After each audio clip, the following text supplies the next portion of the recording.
Cha kwanza watu kuelewa, hakuna ndoto inatoka kwa shetani. Ndoto nyingi zinatoka kwa Mungu, na watu wanachanganya kuota ndoto na kile anachokiota. Kuna kuota ndoto na content ambayo inatokea kwenye ndoto. Ni vitu viwili tofauti. Yaani content inaweza ikawa inazungumzia attack.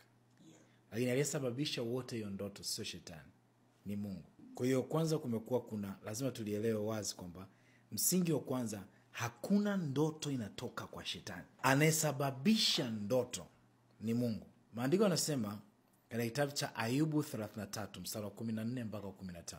Mungu husema na mtu mara ya kwanza, na hata mara ya pili, wakati mtu alalapo wakati wa usiku kitandani, ndipo uyafunua masikio yake na kuyatia muhuri. So anachokiota mtu kwenye ndoto kinaweza kikawa kibaya, lakini anayempa ndoto ni Mungu. Kwamba shetani hasubiri wewe ulale ndio aje kushambulia. Yaani jini la nyoka sio kwamba linavizia wewe unalala ndio linakushambulia, hapana. Lilisha kushambulia tangu asubuhi, tangu muda wote. Ile unavyoenda kulala Mungu anafunua kuna mashambulizi haya yanaendelea kwenye maisha yako. So watu wengi wanachanganya kwamba wanasema kuna ndoto zinatoka kwa shetani. No, hakuna ndoto inatoka kwa shetani. Na watu wengi wanaosema kuna ndoto zinatoka kwa shetani, wakianza kuzivunja hizo ndoto, anafuta mpaka uwezo wa kuota. Kwa anakuwa haoti tena ndoto. Kwa hiyo mchawi anaweza akaingia nyumbani kwako. Nyoka akaingia nyumbani kwako. Jini mahaba likaja kulala na wewe. Lakini anayesababisha uone usingeona, anayekufunulia ile ndoto kwamba kuna kitu hichi kinaendelea kwenye maisha yako ni Mungu. Ndio wanasema Mungu husema na mtu mara ya kwanza, naam hata mara ya pili. Anayesema ni nani? Ni Mungu.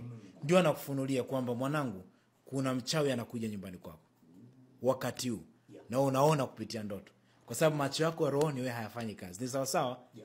Ni kitabiri unabii. Watu wanashindwa kuelewa kwamba unabii, ukisoma kitabu cha Yoeli 2:28 anasema hivi, itakuwa katika siku za mwisho nitamimina roho yangu juu ya watu wote. Vijana na binti zenu watatabiri, wazee wataota ndoto na maono. So itakuwa siku za mwisho nitamimina roho yangu juu ya watu wote. Kwa ile roho ya Mungu ikishamimina kwa watu wote, kuna wengine wataota ndoto, kuna wengine watatabiri, kuna wengine wataona maono. Haimaanishi nikiona maono mabaya, maono yale nimepewa na shetani. Hapana. Ni roho Mungu aliyoko juu yangu amesababisha nione maono ya ubaya unaotaka kuletwa na shetani kwenye maisha yangu. So nikiona unabii hata kama mbaya wa kwamba kuna ajali itatokea Tanzania, haimaanishi kwamba ule unabii kwa sababu ni mbaya eti aliyeniambia ni shetani au unabii umetoka kwa shetani. Ni roho Mungu ameniambia.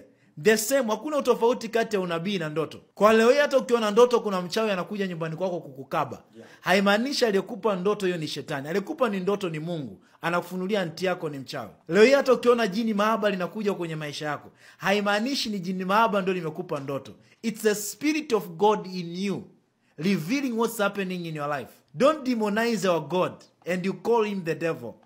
It is God who give you information of what is going around over your life.